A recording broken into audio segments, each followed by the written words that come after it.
2016, I feel like is when things really started to pick up. That's when Uncharted 4 and Persona 5 came out in Japan in 2016, but it came out in America in 2017.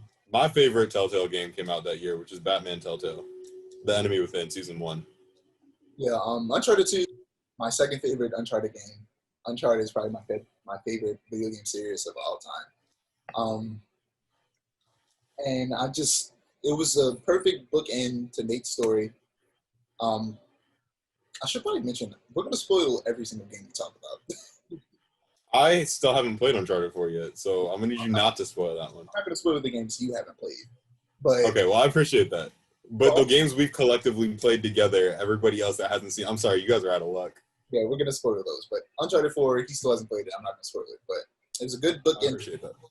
And I've said it before without spoiling it, how I want the series to continue, but with Chloe and Nadine and Sam as the main characters. Okay. Because Chloe was in 2-3, and then she had her own game after 4. And Sam was only in Uncharted 4, and so was Nadine. So I feel like they still have plenty of room to grow and become more interesting characters because they're already super interesting. And in Lost Legacy, they really show how great those characters are. Persona 5, again, I don't like RPGs. I don't like turn-based combat. This was the first RPG I really got into. I played the game for 80 plus hours. That's a long time. Granted, it was over several months because I had to force myself to play it. But the characters are great. The story's fantastic. Combat, again, I just couldn't get through it because of the combat. But the soundtrack is my personal favorite video game soundtrack of all time. It just barely beat Metal Gear Rising: Revengeance, which also has an amazing soundtrack and was probably the soundtrack that made me really get into video game music. Because I don't think before Metal Gear Rising: Revengeance, I ever really heard of a soundtrack that I loved as much. I loved the main theme song of Uncharted 2, but I wasn't really in love with the entirety of the soundtrack. Even though it is good, it's just most soundtracks are orchestric. Most video game soundtracks, specifically AAA video game soundtracks, are big and orchestric, and that's what Uncharted was. It was like a movie soundtrack.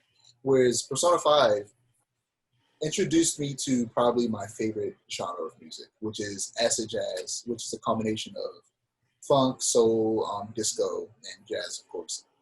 And it's the reason I love the bass guitar so much and why I 100% plan on learning to play the bass guitar. Because so many of the songs just have so much bass to them.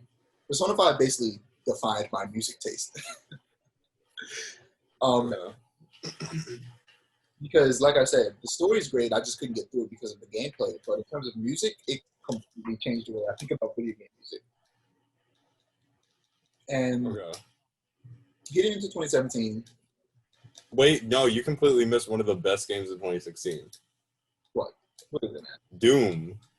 Oh, you missed Doom. Yeah. Bro, a lot of games have come out. It's been 7 years. You can't blame me for this. But Doom, you talked about soundtrack, and you talked about... There's two of us for a reason. I can't get everything. I'm going to miss sometimes. Okay? You're here. You're here to help me out. I can't do it. I know. I have to. You're right. I miss Doom. Doom's a fantastic game. That's another game I haven't played that I want to play. I also want to play Doom Eternal. Again, I want to play Doom Eternal. Amazing soundtrack. I'm so mad I'm blanking on the name of this song that it was one point, it was weird because my mother, I was listening to it in my headphones while I was cleaning the refrigerator one day, and my mother could hit my headphones, and she was like, "What are you listening to?" Because you just hear this metal music in my ear while I'm sitting there scrubbing the inside of the refrigerator. It's Hell's Greatest Monster. It's probably the most popular song from the soundtrack, and I, for the life of me, can't remember the name of the song. I think it's the opening one, right? I don't remember what it's called, but I'm pretty sure it's the opening one. Oh, it's in my brain, but I can't remember it. Hold up, I'm about to see if it's in one of my playlists on Spotify, because it probably is. No, I'm just look up the soundtrack and just look through it. Doom.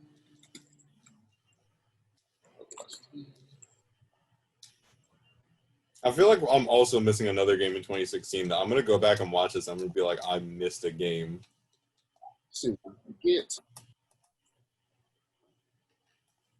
All right. This is BFG Division. That's the song. I love BFG Division. Okay. It's so good. The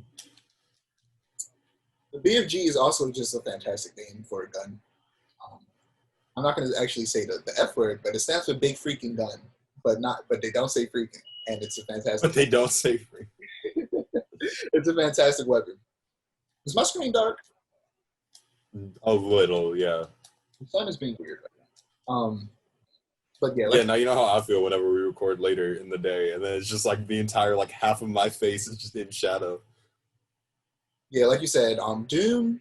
It's weird. Doom is like. It's a really violent first-person shooter where you just rip demons apart. But it also is low-key a rhythm game. Because you're just killing demons in sync to the music. And yeah, that's why it interests me so much. And I think that another reason for that is it is a Bethesda game. And I feel like Bethesda has a lot of studios. Bethesda just knows how to make games. Yeah, they specifically know how to flip the first-person genre. They know how to take a first-person shooter and make it so much more interesting. Like, even though it's not a first-person shooter, it's still a first-person game, Dishonored. Which, I mean, you can play it like a first-person shooter. You'll die, but you can play it like a first-person I think shooter. Dishonored 2 came out in 2016, actually. Mm-hmm. Did it? Because I remember I got Wait, it. what? I literally got it on my birthday, but I don't remember if it was 2016 or 2017. Wait, what was the question? Dishonored 2, I got it on my birthday, which is this Friday, actually. Dishonored 2 was 2016. 2016. Right. So this is a great segue into Dishonored 2 because it came out the same year that Doom came out and Uncharted and Persona 5.